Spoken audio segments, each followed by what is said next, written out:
साथ ओपीजी भी जुड़े हुए हैं हमारे न्यूज रूम से, हमारे एडिटर। ओपीजी, क्या माने, देखिए नतीजे क्या होंगे ये सभी को मालूम है, चूंकि बहुमत है एनडीए के पास, तो ऐसे में सिर्फ अपनी प्रेजेंस दर्ज कराना या परंपरा तोड़ना, मकसद क्या है?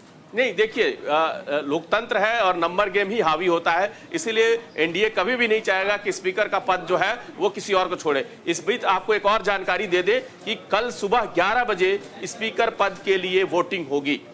ओम बिरला वर्सेस के सुरेश। ओम बिरला जो है दूसरी बार स्पीकर बनने की रेस में है, दूसरी बार उम्मीदवार बन रहे हैं एनडीए की तरफ से। वहीं के सुरेश 8 बार के सांसद है, केरल से कांग्रेस की तरफ से उम्मीदवार है।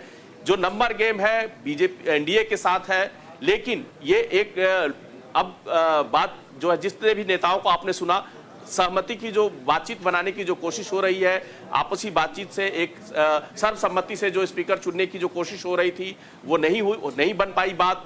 आज भी बात हुई, राजनाथ सिंह की खड़गे से 3 राउंड की बात हुई, आज सुबह केसी वेणुगोपाल के साथ बातचीत हुई, लेकिन सहमति नहीं बन पाई। अभी हमने पीयूष गोयल को सुना, पीयूष गोयल कह रहे थे कि देखिए परंपरा, उन्होंने कहा कि स्पीकर और स्पीकर जो है डिप्टी स्पीकर वो पूरे सदन का होता है और सर्वसम्मति से इनको चुना जाना चाहिए था। उन्होंने खेद जता रहे थे, विपक्ष की ओर निशाना साध रहे थे कि विपक्ष जो है नंबर गेम में पीछे है, उसके बावजूद जो है वो अड़ा हुआ है अपने उम्मीदवार को लेके।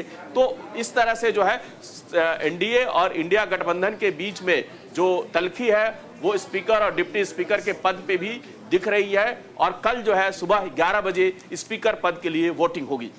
नहीं, इसमें ओम प्रकाश जी एक और चीज आपसे जानना चाहेंगे। देखिए, कल भी के सुरेश का नाम बहुत ज्यादा चर्चा में था प्रोटेम स्पीकर को लेकर के, कि सदन के सबसे पुराने नेता हैं, प्रोटेम स्पीकर आपने उन्हें नहीं बनाया।